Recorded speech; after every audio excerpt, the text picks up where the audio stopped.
اللہ رب العزت نے فرمایا یا ایھا الذین آمنوا علیکم انفسکم لا یضرکم من ضل اذا اهتدیتم الی اللہ مرجعکم جمیعا فینبئکم بما کنتم تعملون۔ میرے محترم بزرگوں، جیسے میں آپ کو بتا رہا ہوں، اس آیت میں بھی اللہ رب العزت نے قرآن مجید میں یہ ایک چھوٹی سی آیت نازل فرمائی۔ اب یہ دیکھنے میں آیت بڑی مختصر سی ہے، لیکن بات وہی ہے کہ اگر انسان ٹھیک طریقے کے ساتھ سمجھ کر دل کی آنکھوں کے ساتھ قرآن مجید کی کسی آیت کو سمجھ کر اس پہ عمل کرنے والا بن جائے تو انسان کی کامیابی کے لیے تو وہی بہت ہے۔ انسان کی زندگی اسی سے ہی پلٹ جائے گی اور انسان کامیابیوں کامرانیاں سمیٹتا ہوا چلا جائے گا۔ میرے محترم دوستو، یہ آیت اپنے اندر بہت سی باتیں سموئے ہوئے ہے۔ پہلے اس سے کہ اس آیت کا ترجمہ میں آپ کو بتاؤں، آپ یہ دیکھیں کہ آج پوری امت مسلم ایک عجیب کشمکش میں مبتلا ہے۔ امت مسلمہ ظلم و ستم میں مبتلا ہے۔ امت مسلمہ ہر جگہ مظلوم بنی ہوئی ہے۔ ہر جگہ امت مسلمہ پہ ظلم ڈھائے جا رہے ہیں، ہر جگہ ان کی عزتیں لوٹی جا رہی ہیں، ہر جگہ ان کو پسا جا رہا ہے۔ میرے محترم دوستو، امت مسلمہ کو آپ جہاں نظر دوڑائیں وہیں پہ امت مسلمہ کے ساتھ ظلم و ستم ہو رہا ہے۔ امت مسلمہ آج ہر جگہ پہ مظلوم بنی ہوئی ہے۔ مسلمانوں کی کوئی عزت نہیں ہے، ہر جگہ پہ کافروں کی حکومت ہے۔ کیوں ہے یہ؟ ایسا کس لیے ہے؟ یہ آج ہمارے اپنے اعمال کی وجہ سے ہے۔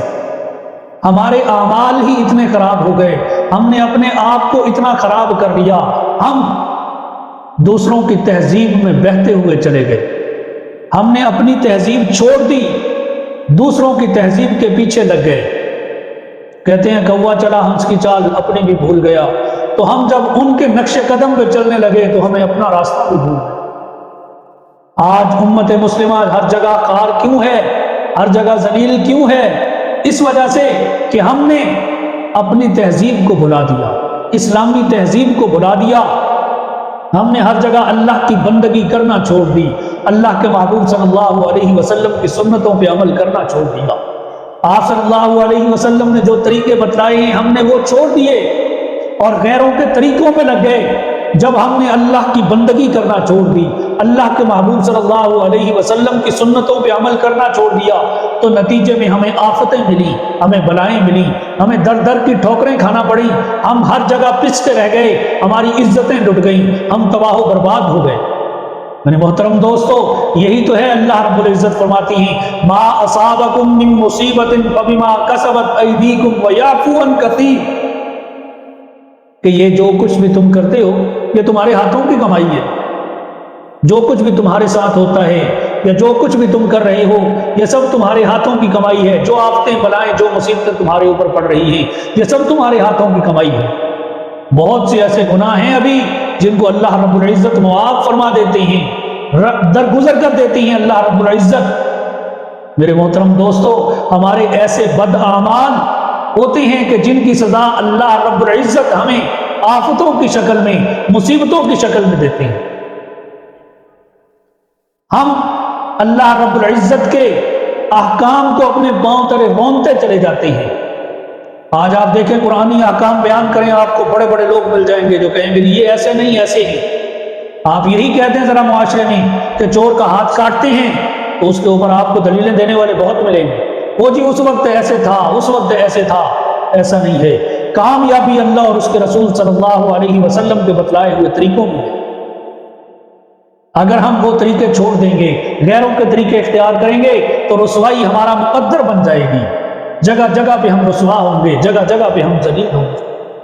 آج آپ دیکھتے ہیں معاشرے میں بہت سی تنظیمیں بن چکی ہیں، بہت سی تنظیمیں ہیں معاشرے میں فلاح و بہبود کی، دوسروں کی اصلاح کرنے کے لیے، اور بہت کچھ وہ بتاتے ہیں کہ یہ کام ایسے نہیں ایسے کرنا ہے۔ اصلاح معاشرہ کے نام پہ بڑے جھنڈے گاڑے جاتے ہیں، بڑے بینر لگائے جاتے ہیں، جلسے جلوس ہوتی ہیں، بڑی جو ہے وہ سیمینار ہوتی ہیں، لیکن ان کا کوئی اثر کیوں نہیں ہوتا؟ ان کے اندر سب سے بڑی خرابی، بلکہ ہمارے اندر سب سے بڑی خرابی یہ ہے کہ ہم اصلاح کا آغاز دوسروں سے کرتے ہیں۔ ہم یہ کہتے ہیں کہ دیکھیں وہ لوگ تباہی کی طرف جا رہے ہیں، دیکھیں اس نے یہ نہیں کیا، اس نے وہ نہیں کیا، اس نے یہ دین کا کام چھوڑ دیا، یہ ایسے کرنا تھا اس نے ایسے کر دیا۔ میرے محترم دوستو، کبھی ہم نے یہ بھی غور کیا کہ یہ جو ہم اسے کہہ رہے ہیں، ہم اپنے اندر بھی تو جانتے ہیں ہم وہ کام کر رہے ہیں جس کے لیے ہم اسے کہہ رہے ہیں؟ ہم نے وہ طریقہ اختیار کیا ہے؟ ہم اپنی اصلاح کی فکر کریں۔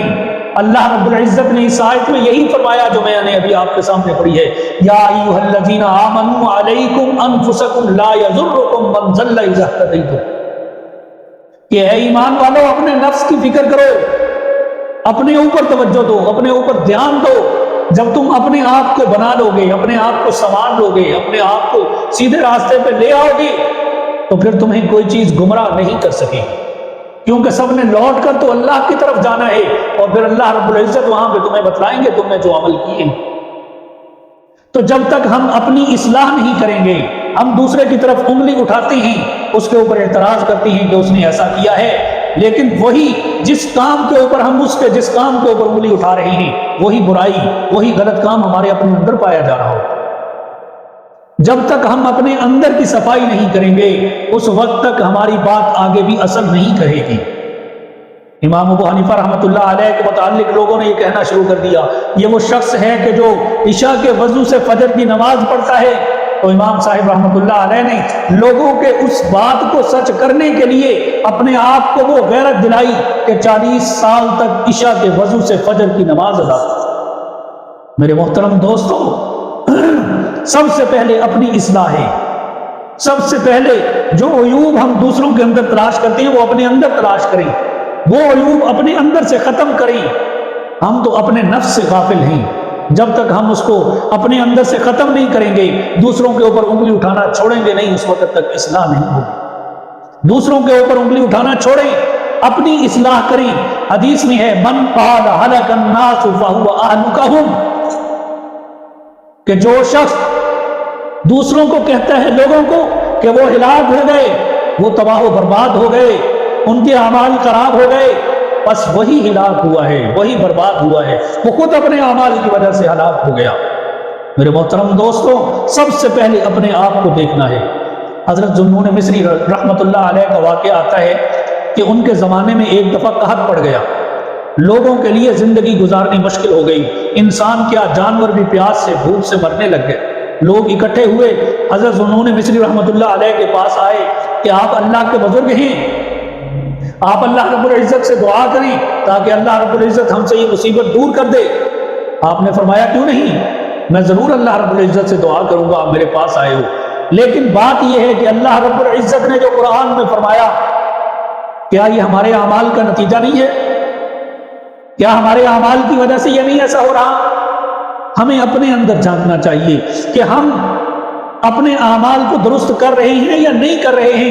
تو حضرت ذوالنون مصری رحمۃ اللہ علیہ فرماتے ہیں کہ جب میں اس چیز کو دیکھتا ہوں تو سب سے زیادہ گرا ہوا اور سب سے زیادہ گناہگار میں اپنے آپ کو پاتا ہوں۔ دیکھیں ان بزرگوں کی سوچ، دیکھیں ان بزرگوں کا زاویہ نگاہ دیکھیں کہ وہ اتنے اللہ والے، اللہ کے اتنے قریب۔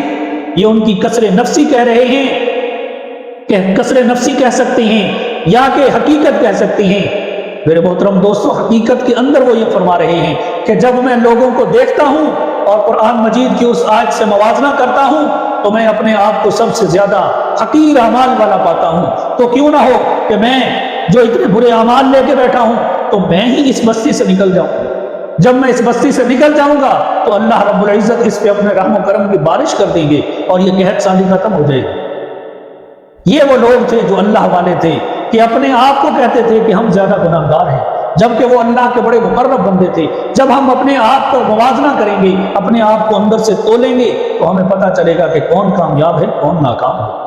میرے محترم دوستو، ایسے ہی حضرت حنظلہ رضی اللہ تعالی عنہ کا واقعہ آتا ہے۔ حضرت حنظلہ رضی اللہ تعالی عنہ ایک دن حضور صلی اللہ علیہ وسلم کی خدمت اقدس میں حاضر ہوئے اور عرض کرنے لگے، یا رسول اللہ صلی اللہ علیہ وسلم، حنظلہ تو منافق ہو گئے۔ اللہ کے پیغمبر صلی اللہ علیہ وسلم نے فرمایا، کیسے؟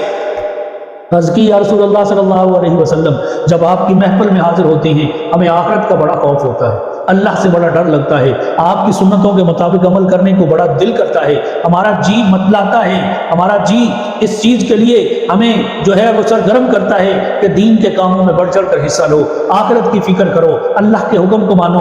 لیکن جب آپ کی محفل سے اٹھ کر گھر والوں میں چلے جاتے ہیں، معاشرے میں چلے جاتے ہیں، تو ہمارا یہ ایمان ماند پڑ جاتا ہے، یہ سست ہو جاتا ہے، کمزور ہو جاتا ہے، ہماری حالت بدل جاتی ہے۔ تو یہ نفاق کی علامت ہے یا رسول اللہ صلی اللہ علیہ وسلم؟ اللہ کے پیغمبر صلی اللہ علیہ وسلم نے فرمایا، حنظلہ نہیں، یہ وقت وقت کی بات ہے، جب میرے پاس ہوتے ہو تو اس وقت کچھ اور تقاضا ہے، جب میرے سے اٹھ کے چلے جاتے ہو تو پھر وہ وقت کا کچھ اور تقاضا ہے۔ میرے محترم دوستو، اللہ کے پیغمبر صلی اللہ علیہ وسلم فرما رہے ہیں کہ حنظلہ یہ وقت وقت کی بات ہے، بعض ٹائم ایسا ہوتا ہے، بعض موقع ایسا ہوتا ہے کہ انسان کا ایمان جوش مار رہا ہوتا ہے اور وہ اللہ کے اسے قریب کرتا چلا جاتا ہے، اور بعض وقت ایسا ہوتا ہے کہ وہ ان کاموں سے تھوڑا سا پیچھے آ جاتا ہے۔ حضرت عمر رضی اللہ تعالی عنہ کا واقعہ، حضرت عمر رضی اللہ تعالی عنہ وہ شخصیت ہیں جن کے بارے میں اللہ کے پیغمبر صلی اللہ علیہ وسلم نے ارشاد فرمایا تھا کہ اگر میرے بعد کوئی نبی ہوتا تو وہ عمر ہوتا۔ حضرت حذیفہ بن یمان رضی اللہ تعالی عنہ کو حضور صلی اللہ علیہ وسلم نے منافقین کے نام بتلا دیے تھے کہ یہ منافق ہے، لوگوں کو پتہ چل گیا کہ اللہ کے نبی صلی اللہ علیہ وسلم نے حضرت حذیفہ کو بتلا کر گئے۔ چنانچہ ہوا کیا، لوگوں میں یہاں تک مشہور ہو گیا کہ جب کوئی فوت ہوتا تو لوگ دیکھتے اس کے جنازے میں ہی حضرت حذیفہ شریک ہوئے ہیں یا نہیں ہوئے۔ اگر اس کے جنازہ میں حذیفہ شریک ہے تو یہ منافق نہیں ہے، اگر حذیفہ شریک نہیں ہے تو یہ آدمی منافق ہے۔ یہ نوبت آ گئی تھی، تو حضرت عمر فاروق رضی اللہ تعالی عنہ حضرت حذیفہ کے پاس گئے اور جا کر حضرت حذیفہ سے پوچھتے ہیں کہ حذیفہ، تمہیں اللہ کے پیغمبر صلی اللہ علیہ وسلم نے منافقین کے نام بتلائے ہیں، کہیں ان میں میرا نام تو نہیں ہے؟ اب دیکھیں اتنی بڑی شخصیت جن کو اللہ کے پیغمبر کہتی ہیں کہ اگر میرے بعد کوئی نبی ہوتا تو وہ عمر ہوتا، وہ بھی اس بات سے ڈر رہے ہیں۔ کیوں؟ اس لیے کہ ان کو پہلی بات تو یہ ہے کہ اللہ کے پیغمبر صلی اللہ علیہ وسلم نے ان کو دنیا میں ہی جنت کی بشارت دے دی، لیکن اس کے باوجود وہ ڈرتے تھے کہ کہیں ایسا نہیں کہ ہمارے اعمال کمزور ہو گئے ہوں، ان کمزور اعمال کی وجہ سے کہیں منافقین میں ہمارا شمار نہ ہو جائے۔ وہ اس بات سے ڈرتے تھے، ان کو اللہ کا خوف ہوتا تھا کہ اگر ہمیں پتہ چل جائے کہ ایسا ہے تو ہم اپنے اعمال کو اور مضبوط کر لیں اور ان صفوں سے نکل جائیں۔